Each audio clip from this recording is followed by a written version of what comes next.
Yanks. Here we are in India's sunny clime where I've spent so much of my time, serving of Her Majesty the Queen.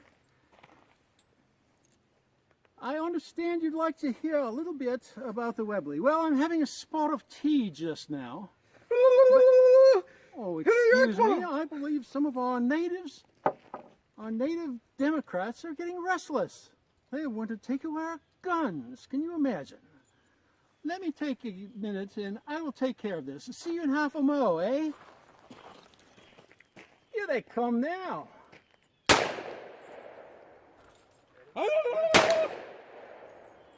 Oh, bloodder! Bloody native! Look at him! Look at him! Listen to him scream!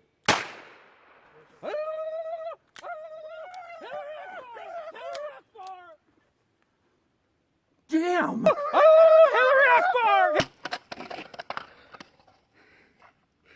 Cut! Cut! Cut! Cut! Oh, I say, I think we've had quite enough of the cutting.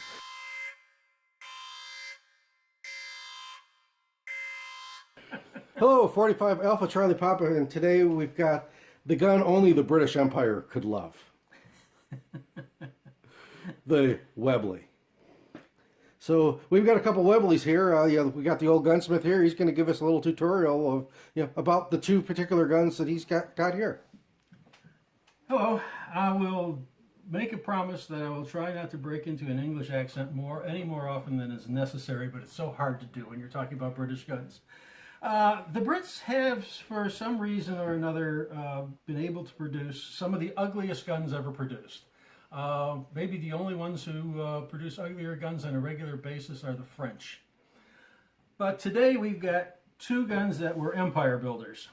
The first one here is a Webley Mark 6 and 455 Webley, and the other one is the Mark 4. Now, actually, I don't know why the Mark 6 came before the Mark 4, but it did. So it's just the way it is. Only the British could come up with a system like that. So let's start a little bit into the history of the Webley. The first Webleys, the Mark 1s, came out in the 1880s, I think 1886, if I remember correctly. Anyway, that was the Mark 1 and Mark 2. They had a bird head grip on them, and they continued to develop them through the Mark 6, which was the last of the Webleys developed. The Mark 6 was put in production for World War I and 455 caliber, which is somewhat misleading, and we need to talk a little bit about the Webleys you're going to find in this country, especially the Mark 6s. Originally, the 455 Webley round was a rimmed round, and most of the Webleys you will find in the United States have been milled in back to take 45 ACP rounds in either moon clip or in a rimmed version. There's a couple of problems with that. If you will take and actually measure the bore of the Webley, put a slug down the bore, like this one in particular measures 450 thousandths. Although it's called a 455 Webley, the barrel is actually 450. The round was originally black powder and had a working pressure of 13,000 psi, and that is where the crunch comes in. If you use factory or GI ball ammunition in these, you're going to greatly exceed that pressure. The original Webley, as I said, shot a 265 grain bullet at 600 to 700 feet per second and 13,000 psi chamber pressure. The 45 ACP that's usually shot in it takes a 230 grain bullet, 30 or 25 grains lighter, but it moves it at 850 to 1,200 feet per second, depending on bullet weight, and works at 19,000 psi. So you're already exceeding the proof load that was used in the original Webley. Plus, you're shooting a bullet that's a thousandths bigger in diameter than the bore. This is not a huge problem with the lead bullets, but can be a huge problem with jacketed bullets, which of course put a lot more stress on it. 19,000 psi is the GI spec for the 45. But the SAMI spec for currently produced 45 ACP is 21,000 PSI. So now you've gone from, with a gun that was originally designed for 13,000 PSI, and if you're putting current commercial loads in it, you're shooting 21,000 PSI, which of course puts a lot of strain on the gun, and occasionally it will make them fail. So the Webley is kind of a reloader's proposition if you want to keep the loads down and keep the Webley working for a long time. They're an interesting design, ugly though they may be, but as I said earlier, most of them you're going to find have been shaved down to take 45 ACP rounds in a moon clip, and they just simply drop in, although semi-wads don't exactly drop in. And after they're shot, it will eject them without the bullets holding them in. Round noses generally are easier to get into the chambers. So they're very quick to load and unload. The other possibility for shooting the Webley is to use a 45 auto rim. Now you may not have seen or heard of a 45 auto rim unless you've been around firearms for a long time. It was made almost specifically for this gun. And what it is a 45 ACP that has been produced with a, which is a rimless round, has been produced with a heavy rim to take up the space where they've turned the cylinder down. And they're loaded like any other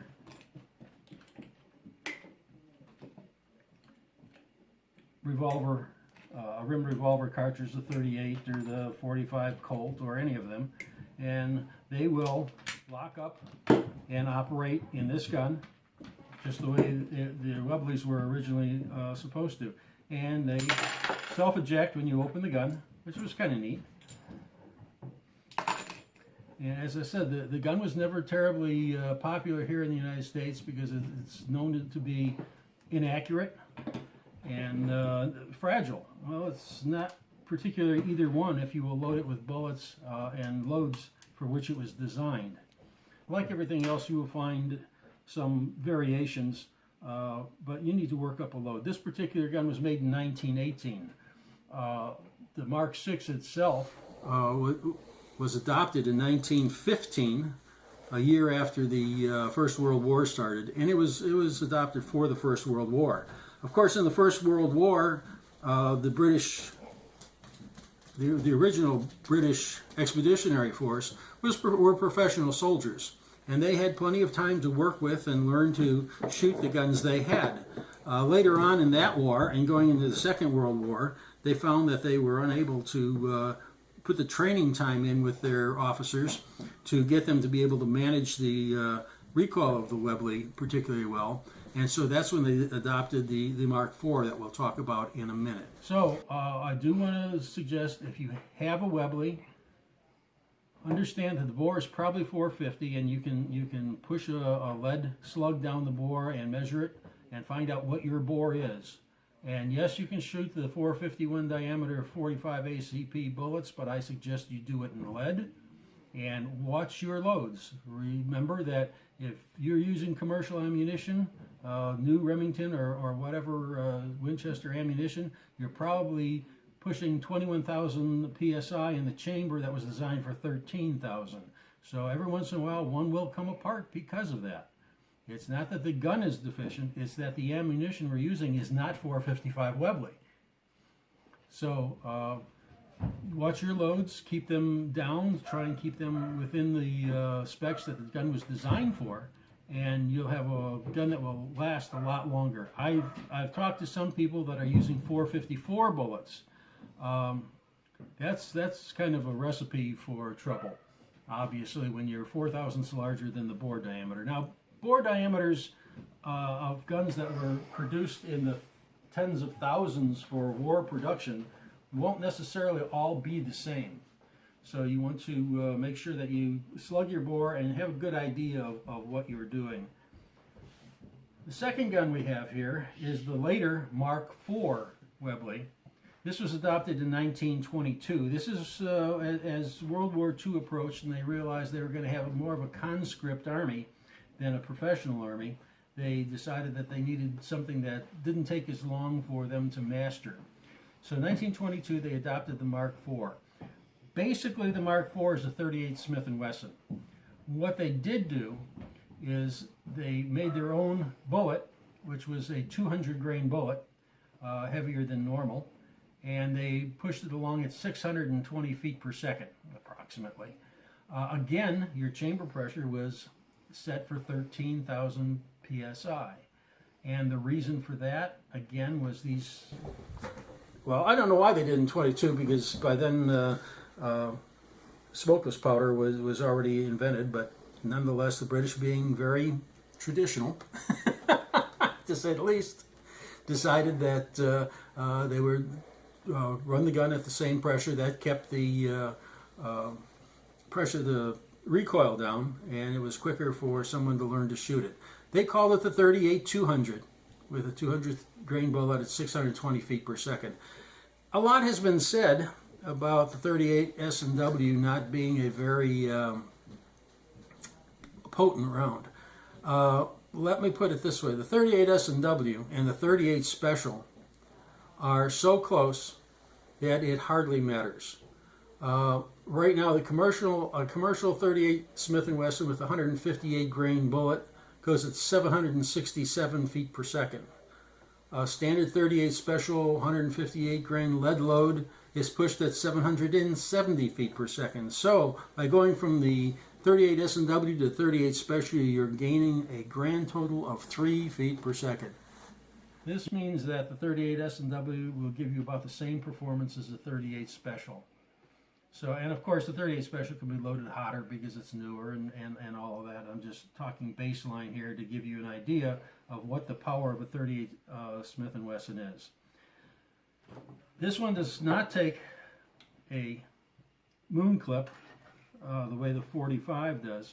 This one takes the regular 38 Smith & Wesson bullet or load, pardon me here, and they can be loaded with speed loaders. This particular speed loader is from the is made for the Smith & Wesson Model 10, and you'll see that it fits just fine. The shortness of the bullet make it a little difficult. The shortness of the case makes it a little difficult, but the Model 10 speed loader will load just as quickly as it does in the Model 10. The other thing I would point out is if you happen to have speed loaders for the Detective Special, the Colt Detective Special, basically HK makes speed loaders for both of them, but you'll find out that they're so close that you can use either one. This one is a Model 10. This one is a DS or Detective Special.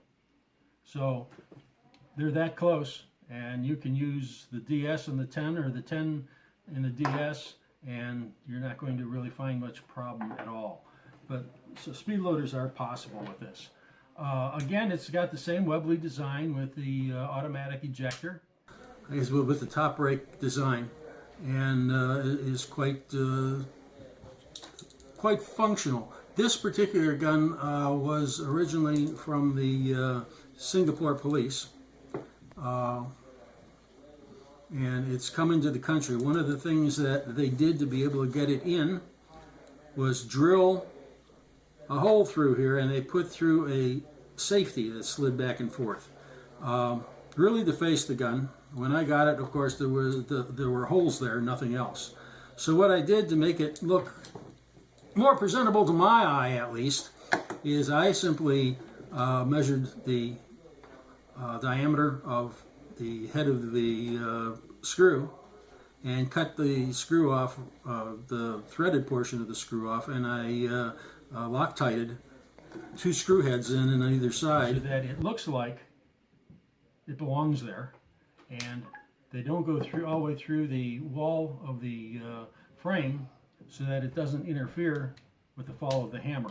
So it's one of those things when you look at them, you simply have to say, boy, that's a really ugly thing they did with this gun, and there's a way of fixing it. So that's basically the story of the Webley revolvers. They are not particularly pretty. They are available, and they have a lot of history behind them. Obviously, if you're into military history at all, the Webley is something you might want to consider. They're fun to shoot, and at the same time, they have a story to tell, a historic story to tell all of us.